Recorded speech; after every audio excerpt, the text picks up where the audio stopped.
दूध दही खाए नंदरानी और गोबर उठाए बहुरानी।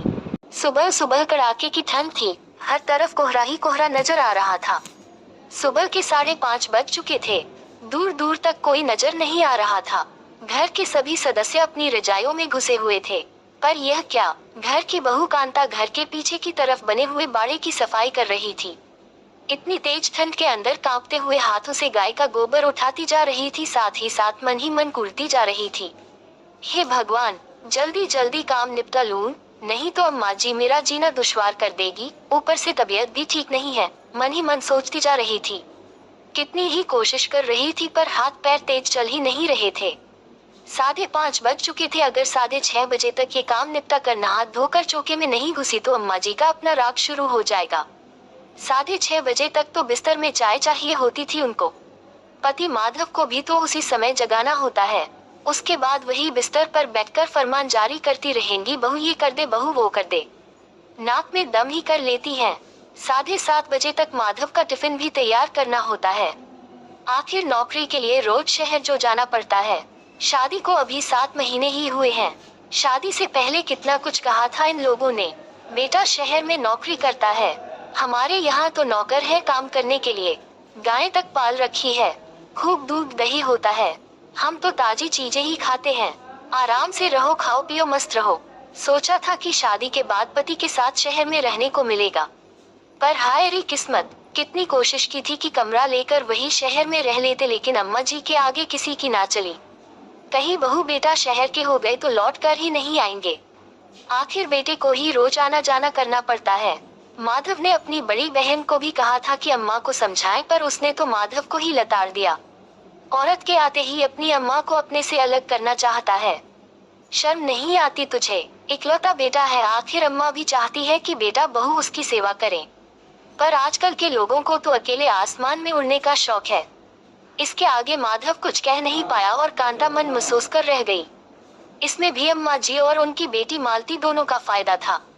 यहाँ अम्मा जी को कोई काम नहीं करना पड़ता, बस बैठे बैठे ऑर्डर देती रहती है। वहाँ मालती के घर पर रोज फ्री का दूध दही पहुँच जाता है तो उसे क्या परेशानी। ऊपर से दो गाय और पाल रखी है। पहले तो नौकर लगा रखा था, पर अब कांता के आने के बाद उसे भी हटा दिया। अब तो अम्मा जी भी पीछे बाड़े में आकर देखती भी नहीं।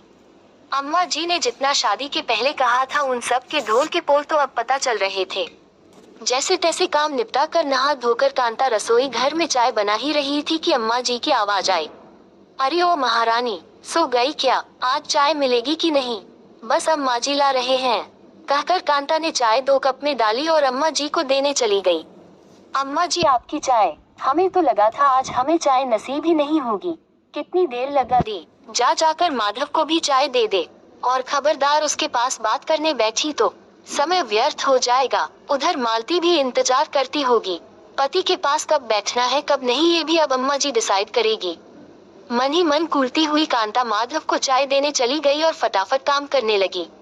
इतने में फिर अम्मा जी की आवाज आई, बहू बर्तनों को धोकर ही उसमें दूध डालना, मालती ने कहा है कि उसकी सास आने वाली है, बर्तन बिल्कुल साफ सुथरे होनी चाहिए।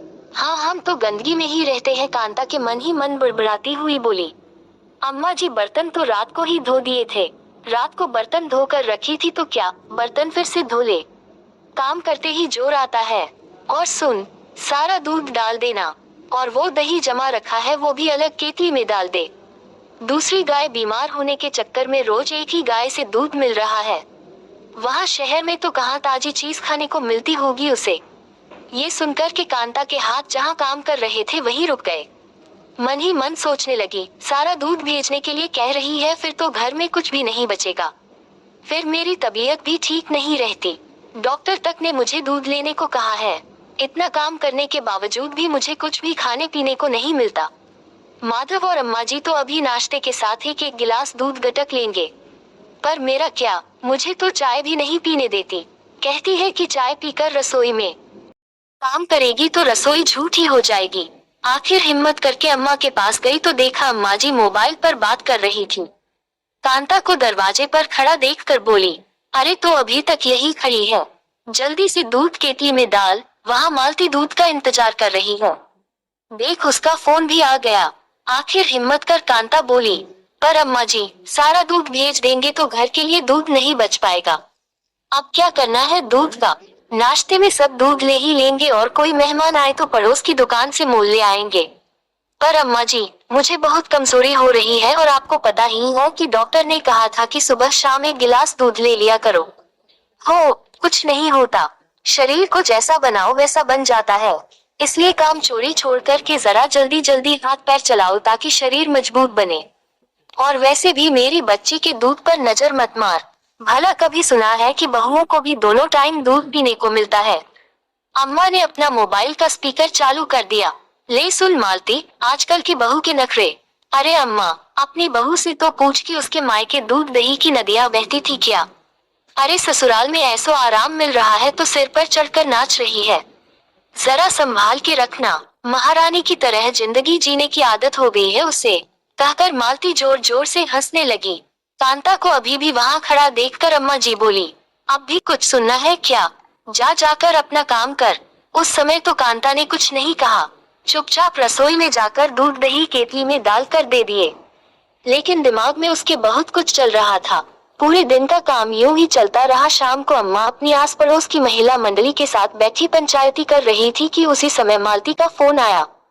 यह क्या है अम्मा, तुमने गाय मेरे घर क्यों भेज दी? कौन सी गाय? कैसी बात कर रही है तू? अरे वही गाय जो रामदीन काका मेरे घर के सामने बांध कर चले गए। अरे मैं तो घर पर भी नहीं थी। पीछे से मेरी सास मना करती रही लेकिन रामदीन काका बोले अब मैं गाय लेकर कहाँ जाऊंगा। मुझे तो आज शहर अपनी बिटिया के घर रुकना है, इसलिए वो मेरे घर के बाहर बांध कर चले गए।